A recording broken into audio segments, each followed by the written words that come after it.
प्रिय दर्शकों, जय श्री कृष्णा। अत्र कुशलम तत्रास्तु। मैं ज्योतिर्विद पंडित युवराज राजौरिया, मेरे ज्योतिषी के कार्यक्रम में आपका हार्दिक स्वागत है, वंदन है।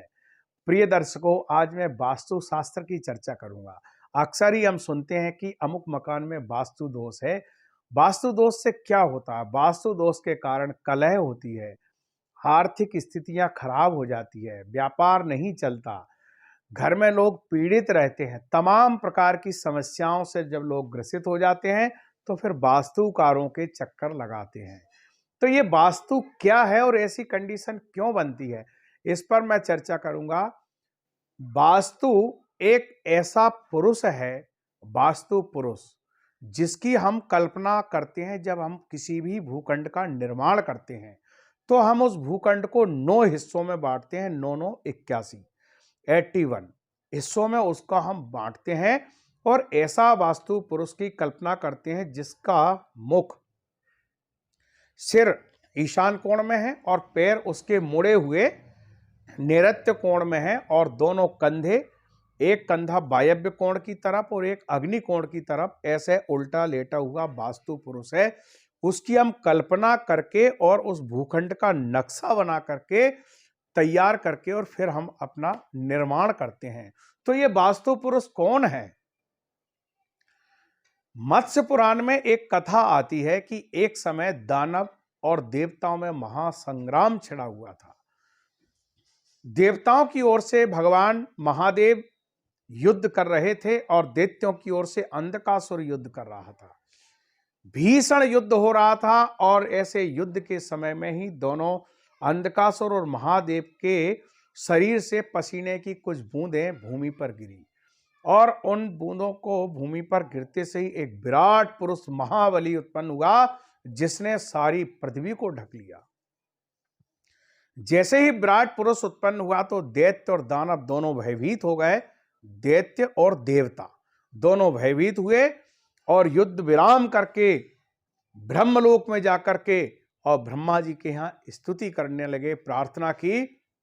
तब ब्रह्मा जी ने कहा, आप लोग भयभीत ना हो, यह मेरा ही मानस पुत्र है। आप इसको उल्टे पर डाल दीजिए, औंधे मुंह डाल दीजिए और यह कल्याण ही करेगा। इसके पृथ्वी के नीचे इसको डाल दीजिए।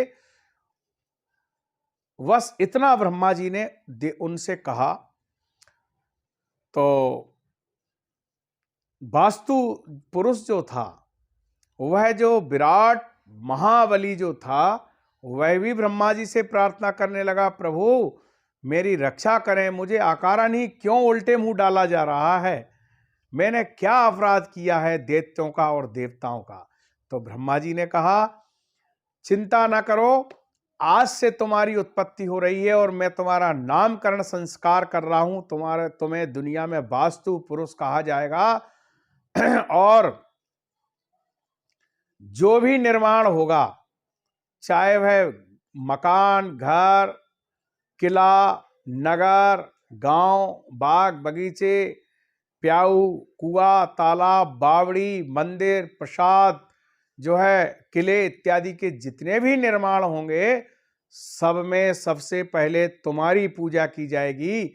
यदि कोई तुम्हारी पूजा नहीं करेगा और गृह प्रवेश कर लेगा तो उसके घर में दरिद्रता आएगी, उसके घर में हर प्रकार की क्षति हो सकती है। आप चिंता न करें, आप वास्तु पुरुष कहलाएंगे और आपकी हर गृह स्वामी आपकी पूजा करेगा।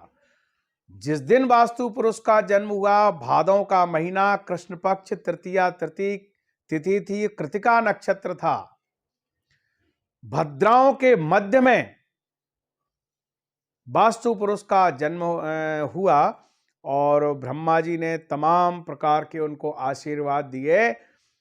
आज हमें आवश्यकता है, यदि हम नया मकान बनाएं या कोई मकान ऐसा हो जिसमें आग लग गई हो या बिजली गिर गई हो या वहां सर्प रहता हो, चांडाल रहते हो, या किसी मकान में उल्लू रहते हो या कौओं का वास हो, चमगादड़ इत्यादि रहती हों, ऐसे मकान में वास्तु पूजा कराना बहुत आवश्यक है। प्रिय दर्शकों, वास्तु पूजा, यदि हम किसी विराट दरवाजे का निर्माण कर रहे हैं तो वास्तु पूजा होना चाहिए। यज्ञों में वास्तु पूजा, किसी के जन्म उत्सव के कार्यक्रम में यदि हम कोई भी कथा इत्यादि करते हैं तो वास्तु पूजा होना चाहिए। प्रिय दर्शकों, ऐसा करने से वास्तु पुरुष हमसे प्रसन्न होते हैं और हमें मनवांछित वरदान देते हैं। मेरे गुरुजी पंडित शिवचरण लाल जी शर्मा ज्योतिषी जी ने मुझे कहा है कि मेरे यहाँ जब लोग कुंडली दिखाने मुझसे आते थे तो मैं उनकी कुंडलियों को देखता था, उनका गोचर देखता था और उसमें मैं ये पाता था कि समस्त ग्रह अनुकूल हैं।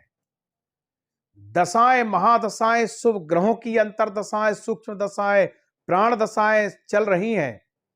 इसके पश्चात भी जातक परेशान हैं तो मैं उनसे एक ही बात कहता था कि निश्चित ही आपके घर में वास्तु दोष है, इसलिए आप पीड़ित हो। तो हम जब किसी भी जातक की जन्म कुंडली देखते हैं तो हमें उसके मकान के वास्तु का विचार अवश्य करना चाहिए। प्रिय दर्शकों, अगले वीडियो में मैं वास्तु से संबंधित बहुत महत्वपूर्ण जानकारी आपको दूंगा।